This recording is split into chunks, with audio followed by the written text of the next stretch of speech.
पेरणीवेळी DAPची टंचाई. राज्याच्या काही भागात ऐन खरीपाचा DAPची टंचाई निर्माण झाली आहे.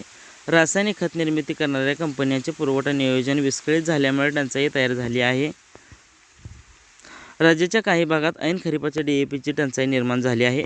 रासायनिक खत निर्मिती करणाऱ्या कंपन्यांचे पुरवठा नियोजन विस्कळीत झाल्यामुळे टंचाई तयार झाली आहे.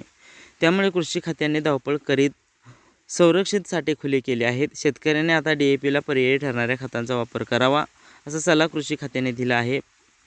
प्रभारी कृषी आयुक्त रावसाहेब भागडे तसेच कृषी निविष्ठा व गुण नियंत्रण विभागाचे संचालक विकास पाटील सध्या खत पुरवठ्याचा सातत्याने आढावा घेत आहेत. टंचाई किंवा काळाबाजार केला असल्याचे निष्पन्न होत असल्यास कडक कारवाईचे आदेश कृषी आयुक्तालयाने दिले आहेत.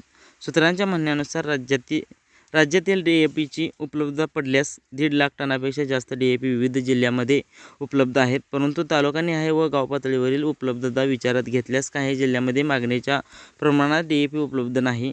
त्यामुळे टंचाईची स्थिती राज्यभर नसून 4-5 जिल्ह्यांमधील निवडक भागात तक्रारी येत आहेत. दरम्यान टंचाईच्या काळाबाबत कृषी आयुक्तालयाच्या उच्चपदस्थ अधिकाऱ्याने सांगितले की राज्यासाठी 5 लाख टन DAP पुरवण्यास केंद्र सरकारने मान्यता दिली आहे.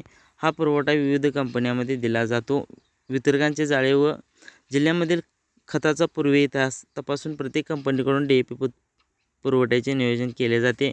हे नियोजन कृषी विभागाला कळवले जाते. परंतु ऐनवेळी काही समस्या उद्भवल्यास नियोजन विस्कळीत होते व त्याचा परिणाम खत पुरवठ्यावर होतो. टंचाई स्थिती तयार होते. सध्या 3 कंपन्यांनी नियोजनानुसार DAPचा पुरवठा केलेला नाही. त्यात पूर्णतः कंपनीची देखील चूक नाही. आंतरराष्ट्रीय बाजारपेठेत कच्च्या मालाचे वाढलेले दर, कच्चा माल मिळण्यात तयार झालेले अडथळे, रेल्वे वाहिनीची उपलब्धता, सोयाबीन उत्पादन पट्ट्यातून अचानक वाढलेली मागणी या कारणामुळे कंपनीच्या DAPच्या पतपुरवठ्याला अडथळे येत आहेत. ही स्थिती पूर्वपदावर येईल. परंतु त्याआधी शेतकऱ्यांनी DAPसाठी ताटकळत न बसता पर्यायी खतांची खरेदी करायला हवी. गुण नियंत्रण विभागाने घेतलेल्या ताज्या आढाव्यानुसार राज्यात 1 एप्रिल रोजी 1.5 लाख टन DAPची मागील हंगामातील साठा शिल्लक होता. हा साठा शिल्लक असल्याचा आतापर्यंत नव्याने 1.5 लाख टनाचा पुरवठा झालेला आहे. त्यामुळे आतापर्यंत 3 लाख टनाहून अधिक जास्त DAP राज्यभर उपलब्ध आहे. जिल्हानिहाय स्थिती बघता एकूण साठ्यापैकी शेतकऱ्यांनी आतापर्यंत 1.5 लाख टन DAPची खरेदी केलेली आहे. अजूनही राज्यात 1 लाख टन 60,000 टन DAP शिल्लक आहे. परंतु मुरगाचा पाऊस यंदा चांगला बरसल्यामुळे काही भागातून DAPची मागणीत एकदम वाढ झाली. त्यामुळे टंचाईची स्थिती तयार झाली.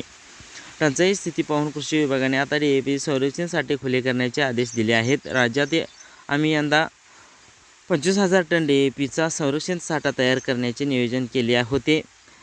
त्यापैकी 15,592 टन साठा तयार केला आहे.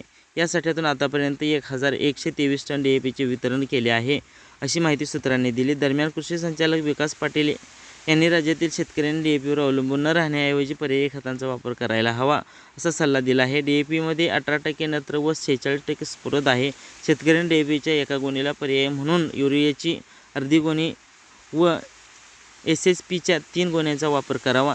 SSPमध्ये स्फुरद 16% असून गंधक व इतर सूक्ष्म अन्नद्रव्ये आहेत. त्यामुळे सोयाबीनच्या तेलबिया पिकासाठी SSP उपयुक्त आहे, असे श्री पाटील यांचे म्हणणे आहे. राज्यात DAPची टंचाई भासत असल्याचे तरी संयुक्त खते मुबलक उपलब्ध आहेत. NPK 10-26-26, NPK 20-20-13, NPK 12-32-16, NPK 15-15-15 या संयुक्त खतांचा वापर DAPला पर्यायी ठरतो. या खतामध्ये नत्र स्फुरद बरोबरच पिकांना पाला देखील मिळते. याशिवाय शेतकऱ्यांनी DAPला पर्याय म्हणून DAP खत वापरावे. त्यामुळे त्यात 46% स्फुरद आहे. त्यामुळे DAPच्या एका खताच्या गोणीऐवजी युरियाची अर्धा गोणी व TSPची 1 गोणी वापरणे अत्यंत उपयुक्त ठरते, असा सल्ला कृषी आयुक्तालयाने दिला. राज्यातील DAPची स्थिती. गेल्या हंगामात शेतकऱ्यांनी घेतलेले एकूण DAP 5.46 टन. चालू खरीपाचा DAPचा मंजूर पुरवठा 5 लाख टन. शिल्लक साठा व चालू पुरवठा असे आतापर्यंत उपलब्ध DAP 3.10 लाख टन. आतापर्यंतच्या विक्रीनंतर उपलब्ध DAP 1.60 लाख टन. DAP संरक्षित साठ्याची जबाबदारी संस्था कृषी उद्योग महामंडळ मुंबई, FSM नागपूर, मार्कफेड मुंबई. आतापर्यंत संरक्षित साठ्यातून दिलेले DAP